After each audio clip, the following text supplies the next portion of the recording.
ನಮಗೆ ಸಿದ್ದರಾಮಯ್ಯನವ್ರ ವಿರುದ್ಧ ಕೇಸ್ ಹಾಕುವಂಥದ್ದಕ್ಕೆ ಅನುಮತಿಯನ್ನು ಕೊಡಬೇಕು ಅಂತ ಗವರ್ನರ್ಗೆ ಪತ್ರವನ್ನು 19ನೇ ತಾರೀಕು ಆಗಸ್ಟ್ ತಿಂಗಳಲ್ಲಿ ಕೊಟ್ಟಾಗ ಮಾನ್ಯ ಗವರ್ನರ್ ಅವರು 24ನೇ ತಾರೀಕು ಆಗಸ್ಟ್ ತಿಂಗಳಲ್ಲೇ 4-5 ದಿವಸ ಒಳಗಡೆನೇ ಅವರಿಗೆ ಅನುಮತಿಯನ್ನು ಕೊಡುವಂಥ ಕೆಲಸವನ್ನು ಮಾಡ್ತಾರೆ. ಸ್ಪೆಷಲ್ ಕೋರ್ಟ್ಗೆ ದಾವೆ ಹಾಕಿದ ಮೇಲೆ ಸ್ನೇಹಮಯಿ ಕೃಷ್ಣ ಅನ್ನುವ ವ್ಯಕ್ತಿಗೆ ಇಡೀ ಎಂಟೈರ್ BJP ಹೈಕಮಾಂಡಿಂದ ಹಿಡಿದು ಅವರ ಹೈಕಮಾಂಡ್ ಏನಿದೆ BJP ಅವರ ಹೈಕಮಾಂಡ್ ಡೆಲ್ಲಿ ಲೆವೆಲಲ್ಲಿ ಮತ್ತು ಇಲ್ಲಿ ಲೋಕಲಲ್ಲಿ ಆ ವಿಜಯೇಂದ್ರ ಇರ್ಬೋದು, ಅಶೋಕ್ ಇರ್ಬೋದು, ಕುಮಾರಸ್ವಾಮಿಯವರು ಇರ್ಬೋದು, ನೇರವಾಗಿ ಈ ಸ್ನೇಹಮಯಿ ಕೃಷ್ಣ ಅನ್ನೋನ್ನ ಫೀಲ್ಡ್ಗೆ ಬಿಟ್ಟು ಅವ್ರ ಮೂಲಕ ಆಟ ಆಡಿಸುವಂಥದ್ದು ಒಂದು ಸತತವಾದ ಪ್ರಯತ್ನವನ್ನು ಮಾಡಿದರು. ಅದಾದ ಮೇಲೆ FIR ರಿಜಿಸ್ಟರ್ ಆಗಿ ಲೋಕಾಯುಕ್ತ ತನಿಖೆ ಶುರು ಮಾಡಿದ ತಕ್ಷಣ, ಪ್ರಾರಂಭ ಮಾಡಿದ ತಕ್ಷಣ ಇದೇ ಸ್ನೇಹಮಯಿ ಕೃಷ್ಣ ಅನ್ನೋ ವ್ಯಕ್ತಿ ಮತ್ತೊಮ್ಮೆ ಹೈಕೋರ್ಟ್ಗೆ ಹೋಗ್ತಾನೆ. ಮನುಷ್ಯ ಅವನು ನಮಗೆ ಲೋಕಾಯುಕ್ತದ ಮೇಲೆ ಇದಿಲ್ಲ, ನಮಗೆ ಕಾನ್ಫಿಡೆನ್ಸ್ ಇಲ್ಲ, ನಂಬಿಕೆ ಇಲ್ಲ, ಅದರಿಂದ CBI ಕೊಡಬೇಕು, ಇನ್ಯಾವುದಕ್ಕೂ ಕೊಡಬೇಕು, ಕೇಂದ್ರ ಅಡಿನಲ್ಲಿ ಬರುವಂಥ ಕೇಂದ್ರ ಸರ್ಕಾರದ ಅಡಿನಲ್ಲಿ ಬರುವಂಥ ಸಂಸ್ಥೆಗಳಿಗೆ ಕೊಡಬೇಕು ಅನ್ನುವಂಥದ್ದು ವಾದ ಮಂಡನೆ ಮಾಡಿದಾಗ, ಇಲ್ಲ ಇದನ್ನು ಲೋಕಾಯುಕ್ತ ಅನ್ನುವಂಥದ್ದು ಒಂದು ಇಂಡಿಪೆಂಡೆಂಟ್ ಇನ್ವೆಸ್ಟಿಗೇಟಿಂಗ್ ಏಜೆನ್ಸಿ, ಅವರೇ ಮಾಡಲಿ, ಅವ್ರು ಮಾಡಿ ಆದ ನಂತರ ನಿಮ್ದು ಏನಾದರೂ ಇದ್ದರೆ ಮತ್ತೆ ಕೋರ್ಟಿಗೆ ಬರ್ಬೋದು ಅನ್ನುವಂಥದ್ದು ಆದೇಶ ಮಾಡಿ ಅವನ್ನ ಉಗಿದ್ಬಿಟ್ಟು ಕಳಿಸ್ತಾರೆ. ಹೈಕೋರ್ಟಲ್ಲಿ ಇವರ ಅಪ್ಲಿಕೇಶನ್ ರಿಜೆಕ್ಟ್ ಆದಮೇಲೆ ಇಮ್ಮಿಡಿಯೇಟಾಗಿ EDಗೆ ಹೋಗ್ತಾರೆ. EDಗೆ ಬೆಳಗ್ಗೆ ಒಂದು ಮೇಲನ್ನು ಕಂಪ್ಲೇಂಟ್ ಮಾಡ್ತಾರೆ, ಸಾಯಂಕಾಲ 4 ಗಂಟೆಗೆ FIR ಆಗುತ್ತೆ.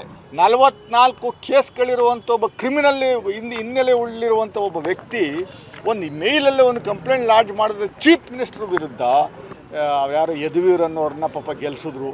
ಅವರು ದಿನಬೇಳೆಗೆ ಎದುರು ಸುಳ್ಳು ಹೇಳುವಂಥದ್ದು ಬಿಟ್ಟರೆ ಬೇರೆ ಏನೂ ಮಾಡ್ತಾ ಇಲ್ಲ. 2024 ಜೂನ್ ತಿಂಗಳಿಂದ BJP ಮತ್ತು JDSನವರು ಕೆಲ ಕ್ರಿಮಿನಾಲಿಟಿ ಬ್ಯಾಕ್ಗ್ರೌಂಡ್ ಇರುವಂಥ ಸೈಡ್ ಆಕ್ಟರ್ಸ್ಗಳನ್ನ ಸೃಷ್ಟಿ ಮಾಡಿ ಮೂಢ ವಿಚಾರದಲ್ಲಿ ಸಿದ್ದರಾಮಯ್ಯನವ್ರನ್ನ ಮತ್ತು ಸಿದ್ದರಾಮಯ್ಯನವ್ರ ಫ್ಯಾಮಿಲಿ ಮೆಂಬರ್ಸ್ಗಳನ್ನ ಸಿಕ್ಕಿಸ್ಬೇಕು, ಸಿದ್ದರಾಮಯ್ಯನವ್ರನ್ನ ಚೀಫ್ ಮಿನಿಸ್ಟರ್ಶಿಪ್ಪಿಂದ ಕೆಳಗಡೆ ಇಳಿಸ್ಬೇಕು ಅನ್ನುವಂಥ ಹುನ್ನಾರ ಇಟ್ಕೊಂಡು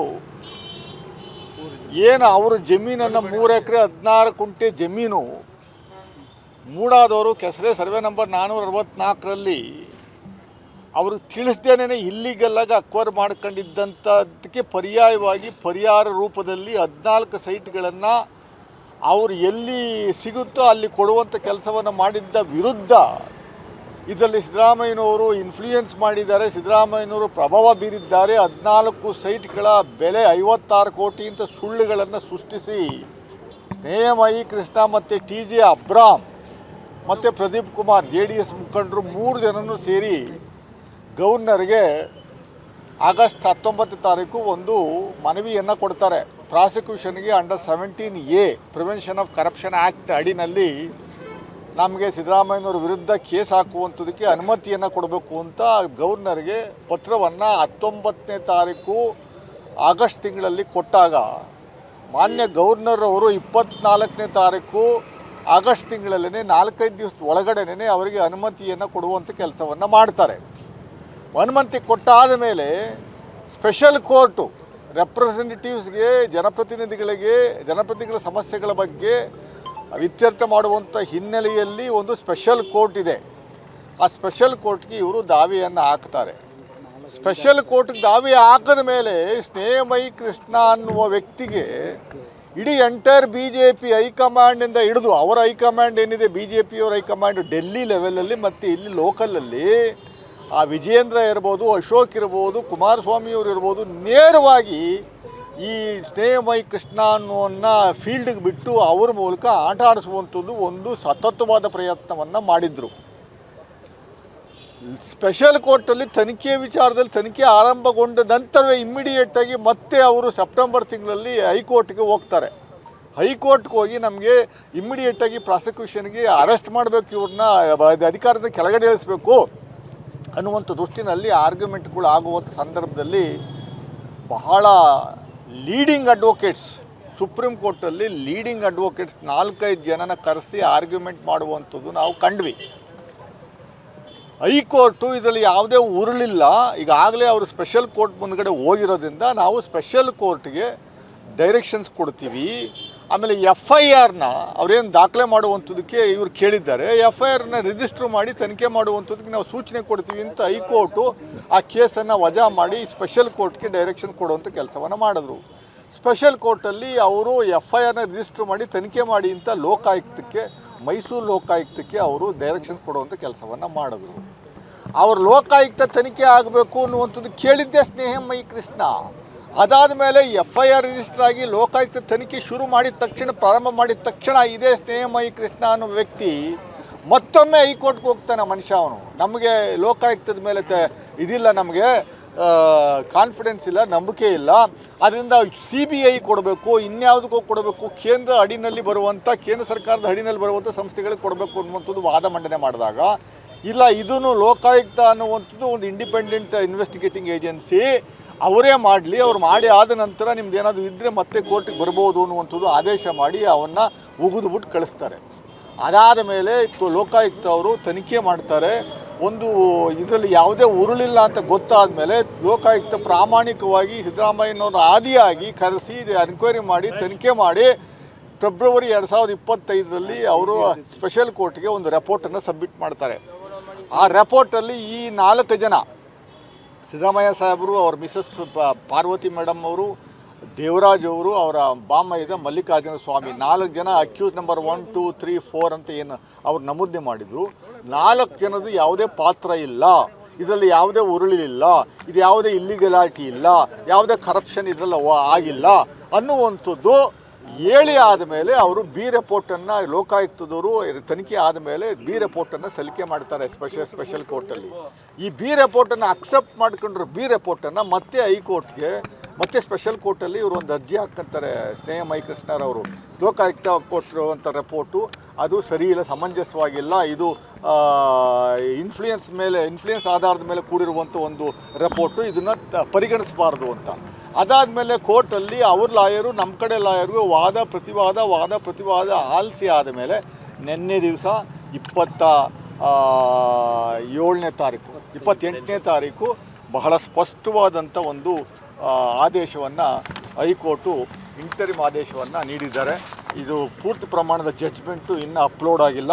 ಇದರಲ್ಲಿ ಭಾಳ ಸ್ಪಷ್ಟವಾಗಿ ಹೇಳುವಂಥದ್ದು ಏನು ಅಂದರೆ, the report filed by the investigating officer against accused number 1 Shri Siddaramaiah, accused number 2 Shrimati BM Parvathi, accused number 3 Shri Mallikarjuna Swamy and accused number 4 Shri J. Devaraj is hereby accepted. Lokayukta ಕೊಟ್ಟಿರುವಂಥ ರಿಪೋರ್ಟನ್ನು ನಾವು ಪರಿಪೂರ್ಣವಾಗಿ ಅಕ್ಸೆಪ್ಟ್ ಮಾಡ್ಕೊಂಡಿದ್ದೀವಿ. Needless to mention the further investigation being conducted by the investigating officer against other accused persons shall continue and he shall file the final report on completion of investigation. ಬೇರೆ ಇತರೆ ವಿರುದ್ಧ ಏನು ತನಿಖೆ ನಡೀತಾ ಇದೆ ಅದನ್ನು ಕಂಟಿನ್ಯೂ ಮಾಡಿ, ಅದು ಕಂಟಿನ್ಯೂ ಆದಮೇಲೆ ನೀವು ರಿಪೋರ್ಟನ್ನು ನಮಗೆ ಸಲ್ಲಿಸುವಂಥ ಕೆಲಸವನ್ನು ಮಾಡಬೇಕು ಅಂತ ಆದೇಶ ಮಾಡುತ್ತೆ. ಅದಾದ ಮೇಲೆ the application filed by the complainant the Snehamayi Krishna to initiate contempt of court proceedings against the investigating officer is hereby rejected. ಇವರು ಏನು ಸಲ್ಲಿಕೆ ಮಾಡಿದರು ಕಂಟೆಂಪ್ಟು, ಯಾವುದಕ್ಕೆ ಕಂಟೆಂಪ್ಟು ಅನ್ನುವಂಥದ್ದು ನನಗೆ ಗೊತ್ತಿಲ್ಲ. ಇದು ಇನ್ಫ್ಲೂಯೆನ್ಸ್ಗೊಳಗಾಗಿದ್ದಾರೆ ಅಂತ ಲೋಕಾಯುಕ್ತ SP ಮೇಲೆ ಒಂದು ಕಂಪ್ಲೇಂಟನ್ನು ಹಾಕುವಂಥ ಕೆಲಸವನ್ನು ಮಾಡಿದರು, ಅದನ್ನು ರಿಜೆಕ್ಟ್ ಮಾಡಿದ್ದಾರೆ. It is held that the directorate of enforcement are having right to intervene in the case as aggrieved persons for limited extent. ಬಹಳ ಸ್ಪಷ್ಟವಾಗಿ ಲೋಕಾಯುಕ್ತ ಸ್ಪೆಷಲ್ ಕೋರ್ಟ್ನವರು EDಯವ್ರಿಗೂ ಮಂಗಳಾತಿ ಮಾಡಿದ್ದಾರೆ. ED ಎಲ್ಲಿ ಬೇಕೋ ಯಾವ ತನಿಖೆ ಬೇಕಾದ್ರೂ ಮಾಡುವಂಥದಕ್ಕೆ ಅವಕಾಶ ಇಲ್ಲ, ನಿಮಗೆ ಲಿಮಿಟೆಡ್ ಸ್ಕೋಪ್ ಇದೆ. ಇವ್ರು 4 ಜನ ಹೊರತುಪಡಿಸಿ ನಿಮ್ಗೆ ಇನ್ನೇನಾದರೂ ಇದ್ದರೆ ಇನ್ವೆಸ್ಟಿಗೇಟ್ ಮಾಡುವಂಥದಕ್ಕೆ ನಿಮಗೆ ಅಧಿಕಾರ ಇದೆ ಅಂತ. ಯಾಕೆಂದರೆ ಇದೇ ಸ್ನೇಹಮಯಿ ಕೃಷ್ಣರವರು ಹೈಕೋರ್ಟಲ್ಲಿ ಇವರ ಅಪ್ಲಿಕೇಶನ್ ರಿಜೆಕ್ಟ್ ಆದಮೇಲೆ ಇಮ್ಮಿಡಿಯೇಟಾಗಿ EDಗೆ ಹೋಗ್ತಾರೆ. EDಗೆ ಬೆಳಗ್ಗೆ ಒಂದು ಮೇಲರನ್ನು ಕಂಪ್ಲೇಂಟ್ ಮಾಡ್ತಾರೆ, ಸಾಯಂಕಾಲ 4 ಗಂಟೆಗೆ FIR ಆಗುತ್ತೆ ಸಿದ್ದರಾಮಯ್ಯನವ್ರ ವಿರುದ್ಧ. EDಯವರು ಒಬ್ಬ ಸ್ನೇಹಮಯಿ ಕೃಷ್ಣ ಅನ್ನುವಂಥ ಒಬ್ಬ ಸೈಡ್ ಆ್ಯಕ್ಟ್ರು, 44 ಕೇಸ್ಗಳಿರುವಂಥ ಒಬ್ಬ ಕ್ರಿಮಿನಲ್ ಹಿನ್ನೆಲೆ ಉಳ್ಳಿರುವಂಥ ಒಬ್ಬ ವ್ಯಕ್ತಿ ಒಂದು ಮೇಲಲ್ಲೇ ಒಂದು ಕಂಪ್ಲೇಂಟ್ ಲಾಡ್ಜ್ ಮಾಡಿದ್ರೆ ಚೀಫ್ ಮಿನಿಸ್ಟ್ರ್ ವಿರುದ್ಧ ಅದು ಇಮ್ಮಿಡಿಯೇಟಾಗಿ FIR ಮಾಡ್ತಾರೆ. FIR ಮಾಡಿ ಅವರು ತನಿಖೆ ಶುರು ಮಾಡ್ತಾರೆ. ಇಲ್ಲಿವರೆಗೆ BJPಯವರು ಏನು ಬೊಬ್ಬೆ ಹೊಡ್ಕೊತಾ ಇದ್ರು, ಲಬ ಅಂತ ಬಡ್ಕೊತಾ ಇದ್ರು. ಈ ಭಾಗದ ಈ ಕೇರ್ ಕಾನ್ಸ್ಟಿಟ್ಯೂನ್ಸಿಯಲ್ಲಿ ಹೊಸದಾಗಿ ಯಾರೋ ಒಬ್ಬ MLA ಗೆದ್ದವನೇ. 10,000 ಕೋಟಿ ಹಗರಣ, 8,000 ಕೋಟಿ ಹಗರಣ, 9,000 ಕೋಟಿ ಹಗರಣ ಅಂತ ಹೇಳಿದ್ದೆ. ಎಲ್ಲಪ್ಪ ನಿಮ್ಮದೇ ED ನಡೀತಾ ಇದೆಯಲ್ಲ ತನಿಖೆ, ಎಷ್ಟು ಸೈಟ್ಗಳನ್ನ ಯಾರ್ಯಾರು ಸೈಟ್ಗಳನ್ನ ಮುಟ್ಕೋಲು ಹಾಕ್ಕೊಂಡಿದ್ದೀರಿ? ಬಡಪಾಯಿಗಳು ಜನಸಾಮಾನ್ಯರ ಸೈಟ್ಗಳನ್ನೆಲ್ಲ ಮುಟ್ಕೋಲು ಹಾಕುವಂಥ ಕೆಲಸವನ್ನು ಮಾಡ್ಕೊಂಡಿದ್ದೀರಿ EDಯವರು. ಈಗೇನು ನೀವು ಸಿದ್ದರಾಮಯ್ಯನವ್ರ ವಿಚಾರದಲ್ಲಿ ಯಾವ ಇನ್ಫ್ಲೂಯೆನ್ಸ್ ಮಾಡಿದರೆ ಯಾವ ಟೈಮಲ್ಲಿ ಏನೇನು ಹಗರಣ ಆಗಿದೆ ಅನ್ನುವಂಥದ್ದು ಈ ವ್ಯಕ್ತಿ ಹೇಳುವಂಥ ಕೆಲಸವನ್ನು ಮಾಡಲಿ. ದಿನ ಬೆಳಗ್ಗೆ ಎದ್ದರೆ ಸಿದ್ದರಾಮಯ್ಯನವ್ರನ್ನ ಬೈಯೋದು, ಕಾಂಗ್ರೆಸ್ನವ್ರನ್ನ ಬೈಯೋದು, ರಾಹುಲ್ ಗಾಂಧಿಯವ್ರನ್ನ ಬೈಯೋದು, ಹಗರಣ ಅನ್ನುವಂಥದ್ದು. ಇವರು ಯೋಗ್ಯತೆ ಹೊಸದಾಗಿ ಎಲ್ಲೋ ಒಂದು ಅವಕಾಶ ಕೊಟ್ಟಿದ್ದು ಕ್ಷೇತ್ರದಲ್ಲಿ 5 ಪೈಸಾ ತಗೋಬೋದು, ಒಂದು ಕೆಲಸ ಮಾಡಲಿಲ್ಲ. ದಿನ ಬೆಳಗ್ಗೆ ಎದ್ದರೆ ಸಿದ್ದರಾಮಯ್ಯ ಕಮ್ಯುನಿಟಿಯವ್ರ ವಿರುದ್ಧ ಮಾತಾಡುವಂಥದ್ದು, SCಗಳ ವಿರುದ್ಧ ಮಾತಾಡುವಂಥದ್ದು, STಗಳ ವಿರುದ್ಧ ಮಾತಾಡುವಂಥದ್ದು, ಅವರ ಪಕ್ಷದ ಮುಖಂಡರ ವಿರುದ್ಧ ಪಿತೂರಿ ಮಾಡುವಂಥದ್ದು, ವಿಜಯೇಂದ್ರನ ವಿರುದ್ಧ ಪಿತೂರಿ ಮಾಡುವಂಥದ್ದು, ಇದೆಲ್ಲ ಮಾಡುವಂಥ ಕೆಲಸವನ್ನು ಮಾಡ್ತಾಯಿದ್ದಾರೆ. ನಾವೇನು ನೇರವಾಗಿ ಹೇಳುವಂಥ ಕೆಲಸ ಮಾಡಿದ್ರೆ ನನ್ನ ವಿರುದ್ಧ ದಿನನಿತ್ಯ ಹೋಗಿ ಪೊಲೀಸ್ ಸ್ಟೇಷನ್ ಕಂಪ್ಲೇಂಟ್ ಕೊಡೋದು, ಪೊಲೀಸ್ ಕಮಿಷನರ್ ಕಂಪ್ಲೇಂಟ್ ಕೊಡೋದು, DG ಕಂಪ್ಲೇಂಟ್ ಕೊಡೋದು. ಅದ್ಯಾರೋ ಸೋಮಣ್ಣ ಅವ್ರನ್ನ ಬಳ್ಳಾರಿ ಗಲಾಟೆ ವಿಚಾರದ ಅಲ್ಲಿ ಹೋಗಿ ಏನು ಬಾಯಿಗೆ ಬಂದಂಗೆಲ್ಲ ಮಾತಾಡಿದ್ರು, ಅವನು ಬ್ರೈನ್ ಮ್ಯಾಪಿಂಗ್ ಮಾಡಬೇಕು ಅಂತ ನಾನು ಮಾಧ್ಯಮಗೋಷ್ಠಿನಲ್ಲಿ ನಾವು ಅಧ್ಯಕ್ಷರುಗಳೆಲ್ಲ ಹೇಳಿದ್ದು. ಅದ್ರ ವಿಚಾರಕ್ಕೆ ನನ್ನ ವಿರುದ್ಧ ಕಂಪ್ಲೇಂಟ್ ಕೊಡುವಂಥ ಕೆಲಸವನ್ನು ಮಾಡೋರು. ಆಯ್ತಪ್ಪ, ಕಂಪ್ಲೇಂಟ್ ಕೊಡಿ, ಬ್ರೈನ್ ಮ್ಯಾಪಿಂಗ್ ಒಪ್ಕೊಳ್ರಿ.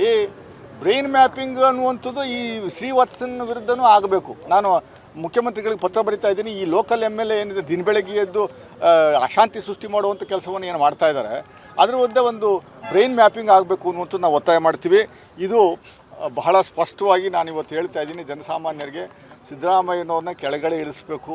ಸಿದ್ದರಾಮಯ್ಯನವ್ರನ್ನ ಮುಖ್ಯಮಂತ್ರಿ 2ನೇ ಬಾರಿ ಆಗಿರುವಂಥದ್ದು ಹೊಟ್ಟೆನಲ್ಲಿ ಕಿವುಚ್ಕೊಳ್ಳುವಂಥ ಕೆಲಸವನ್ನು BJPಯವರು JDSನವರು ನಿರಂತರವಾಗಿ ಮಾಡ್ತಾ ಇರುವಂಥದ್ದಕ್ಕೆ ಇದು ಸತ್ಯಮೇವ ಜಯತೆ, ಸತ್ಯಕ್ಕೆ ಯಾವತ್ತೂ ಜಯ ಸಿಗುತ್ತೆ ಅನ್ನುವಂಥದ್ದಕ್ಕೆ ಸಿದ್ದರಾಮಯ್ಯನವರೇ ಒಂದು ಸ್ಪಷ್ಟ ಉದಾಹರಣೆ. ದೇಶದಲ್ಲಿ ಬಹಳ ತಾಳ್ಮೆಯಿಂದ ನಮ್ಮ ಕಾರ್ಯಕರ್ತರಿಗೆ ನಾನು ಅಭಿನಂದನೆ ಸಲ್ಲಿಸ್ತೀನಿ, ನಮ್ಮ ಅಧ್ಯಕ್ಷಗಳಿಗೆ ಅಭಿನಂದನೆ ಸಲ್ಲಿಸ್ತೀನಿ. ಯಾವ ಕಾರಣಕ್ಕೂ ಯಾವ ಹಂತದಲ್ಲೂ ಲಾ ಆ್ಯಂಡ್ ಆರ್ಡರ್ನ ನಾವು ಕೈಗೆತ್ಕೊಳ್ಳುವಂಥ ಕೆಲಸವನ್ನು ಮಾಡಲಿಲ್ಲ. ದಿನ ಬೆಳಗ್ಗೆ ಎದ್ದು ಆ ಕ್ರಿಮಿನಲ್ ವ್ಯಕ್ತಿ ಸ್ನೇಹಮಯಿ ಕೃಷ್ಣ ಅನ್ನುವನು ಎಲ್ಲಿ ಕಾಣ್ತಾ ಇಲ್ಲ 4-5 ತಿಂಗಳಿಂದ. ಈ BJPಯವರು JDSನವರು ಹತ್ತಿರ ಸೇರಿಸ್ತಾ ಇಲ್ಲ ಅಂತ ಕಾಣಿಸ್ತದೆ. ಈಗ ಎಲ್ಲೂ ಕಾಣ್ತಾ ಇಲ್ಲ.